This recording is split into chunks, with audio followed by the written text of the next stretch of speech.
driving, dating, and deceit. The three topics in tonight's episode of The Conners.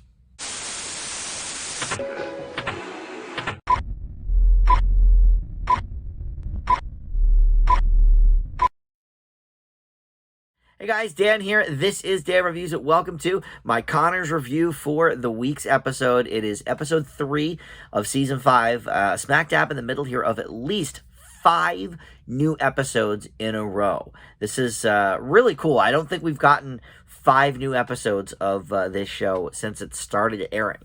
You know, usually every so often they'll throw in a repeat, or ABC will preempt it for some sort of special event or what have you. But no, they're just going full steam ahead with this season, and I love that. So this episode is called Driving, Dating, and Deceit, and some of those things sort of overlap a little bit.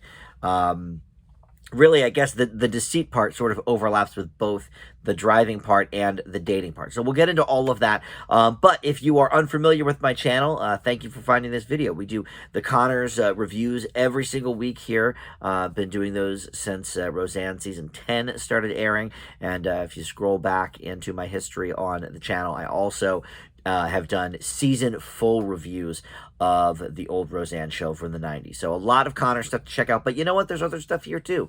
Lots of movie reviews and TV reviews that might tickle your fancy. So something to think about if you enjoy this video. So let's get right into this. So far, the season has started for me a little bit rocky. I have not given either episode a negative grade, but I think it was a B and a B minus for the first 2 episodes. Last week's episode, I was a little bit disappointed with how they were portraying Darlene. It did not feel faithful to the character that we know. But tonight, oh boy, did they get back on track with not only, you know, every character sort of doing, I would say, things that they are known for.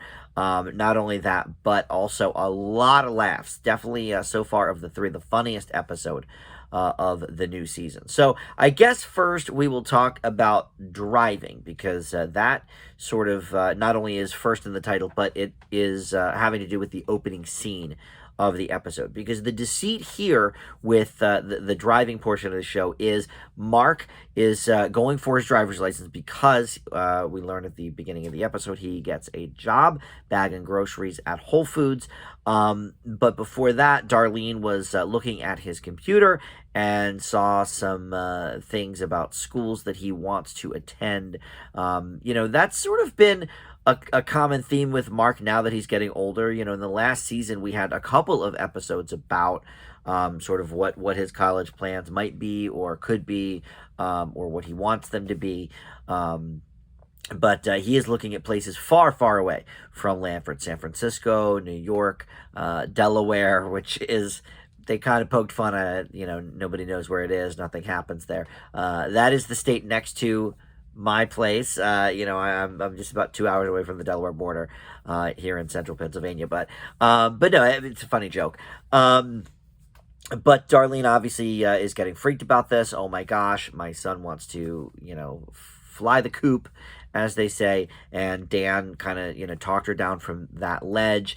But right off the bat with this first scene, and, you know, Dan comes in first and they have a talk, and then Jackie comes in because she thinks people are talking about her, and then Ben comes in because he heard people talking and thought something exciting was going on. So every, you know, new person that entered the scene added something funny. So right off the bat, I was like, all right, well, this is already probably the funniest episode of the season. A lot of laughs just in that first scene. But you know, look, Dan talked some sense into her and said, you know, kids need to go. And you need to let them spread their wings, and et cetera, et cetera. And then, of course, he joked that sometimes you ask them to stay, and they actually do that, too.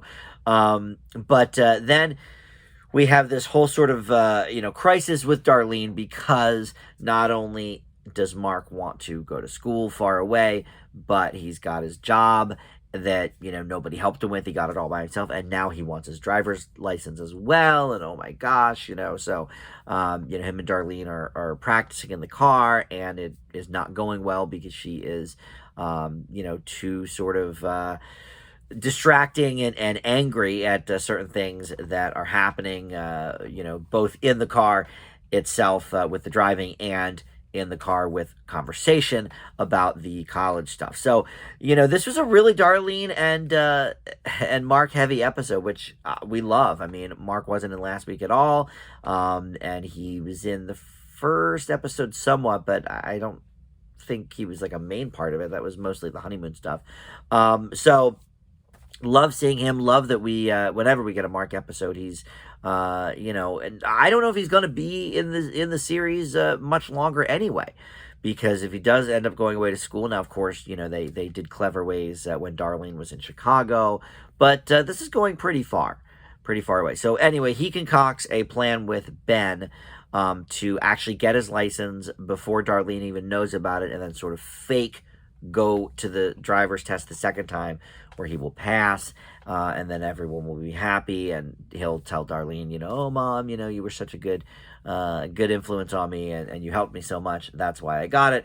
That, of course, falls apart midway through the plan, and, leading to some very, very funny consequences there for Ben, and a good conversation with Darlene and Mark about exactly why he is going away. And, he brings it sort of back to the whole gay thing. And look, I'm in Lanford. I need to go away from here.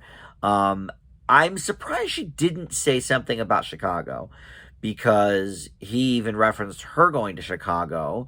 And I thought that would have been a perfect opportunity for her to say, well, you know what, you can go to Chicago too, and then that way it's a big city, but it's not like so far from me and the rest of your family and whatever. She didn't do that. I would have liked to have seen that for sure, to try and keep him a little closer, because I believe that's what she would have done. But anyway, that sort of resolves that. But the deceit was just sort of about him looking at colleges kind of behind her back.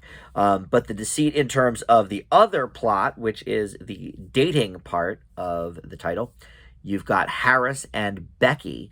Really, everyone that is a full-fledged cast member at this point was in this episode with something to do, except for Jaden Ray, who plays Mary. She has been absent. I think she was a little bit in the first episode, but she wasn't in last week. She is not in this week.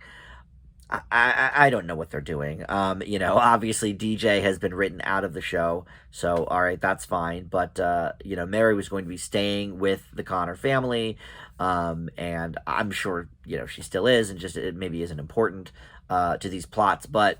Why are we keeping her on then if we're not going to use her either? But I digress. Everybody that gets their name in the opening credits other than her is in this episode. So we don't see Katie Seagal. We don't see Neville.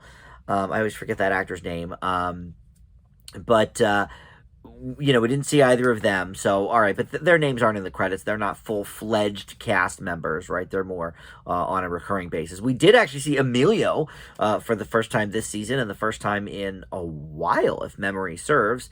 I can't remember exactly the last episode we saw him in, but you guys in the comments always know. You do your research, you remember these things down to the wire. So let me know in the comments when did we see Emilio last, because I think it's been a while.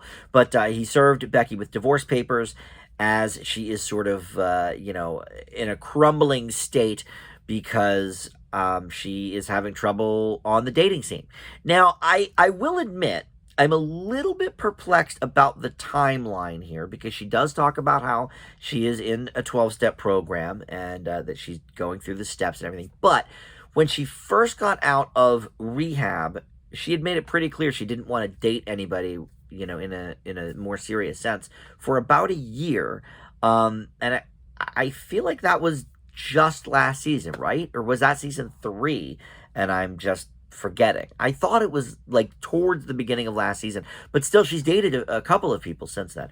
But anyway, so in her sort of sorry state with the divorce papers being served and Emilio actually getting remarried and wanting Becky to come to that, she decides to meet up with an old flame. Now, this is not just any old flame, but Harris is now has now entered the dating world as well, the adult dating world.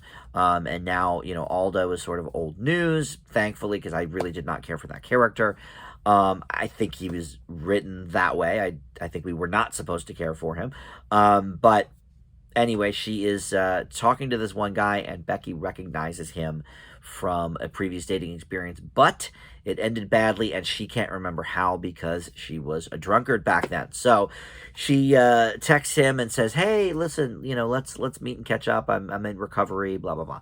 So they get down to brass tacks. Turns out she was a mess. The night that they broke up, she got him involved in a big fight with a motorcycle gang, and he ended up, breaking his hand because of it, and this and that. So, but basically, they sort of still may have a spark, and he's like, "Look, the least you could do is give me dinner, since I've had all these surgeries on my hand because of you." And it's in a playful way. It's not in a creepy way, I didn't think. So they go out, and then she comes clean to Harris about it. Harris, kind of freaks out. Understandably so. And Jackie in all of this is the median person, of course, the go-between. And when she's talking exclusively to Becky at the diner, before she meets the old flame, she talks about how she used to be a cop, and here's what they did when people wouldn't talk and whatever. That was very funny. And then she starts talking about the life coach stuff, towards the end of the episode when Harris confronts her. So, Jackie really getting some good jokes in this episode and good references to some past experiences. And another, Roseanne drop, name drop, not necessarily in name, but evoking the woman herself, because Darlene and Mark talking about him wanting to go far away, blah blah blah, and he said, "Well, you went to Chicago," and she was like, "Well, yeah, but I had a much worse mom than you," or something. So really, almost every episode, they're still sort of sneaking in some type of Roseanne reference, and to be honest, I really like that. It doesn't seem forced usually, and it seems like real life. If somebody passes on that was such a huge figure in your life, you're not going to never speak of them again like most shows do. So I do have to applaud the Connors for that. So anyway, both of these things sort of left mildly unresolved for now. We'll see what happens with Mark as he progresses for, I guess, his senior year, or maybe he's just a junior this year and he's just thinking about colleges, but I don't know. It's hard to tell how old these kids are now, because the show has been on now between the Roseanne reboot season and the 5 seasons of this show. In fact, I had a question last week about, is Harris 21? They have her drinking and everything. A couple of you in the comments even mentioned that. But I guess Harris is 21, and which means Mark must be 16 or 17, right? So he's probably a senior. So in any event, we'll see what happens with that. We'll see what happens with Becky and her dating life, setting some things up, I think, for some humor down the line. I thought this was really one of the best episodes that we've had in a little while. I will say that I guess it's not really a laugh track, because they're back in front of his live audience now after all the COVID protocols, where they were sort of just doing canned laughs for about a year and a half. But in any event, I think there were a little too many laughs from the audience at times. It started seeming like a Chuck Lorre sitcom, like a 2.5 Men or a Big Bang Theory, where it's like every single line anyone said got a laugh. They could pump the brakes on that a little bit. But I think this is a jokier episode than we've gotten, so I suppose it does make sense in that regard. But they could have eased up a little bit on that. But look, last week I had trouble picking an MVP because nobody really stood out that well. I started doing the MVP thing I guess, about halfway through last season. I had sort of dabbled, here and there in it, but I decided sort of every week we'll do one. Last week, though, I couldn't quite come up with one.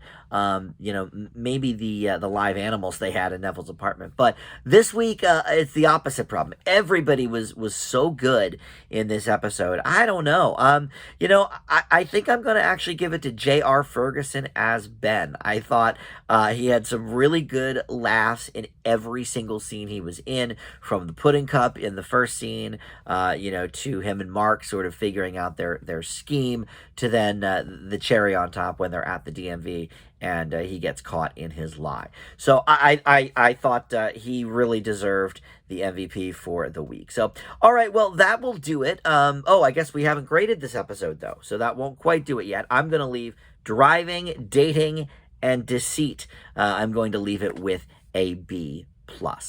All right, we will be back next week and the week after. 2 brand new episodes still to come, week after week here for the Connors, and I hope you'll join me for it. Thanks for watching. Bye.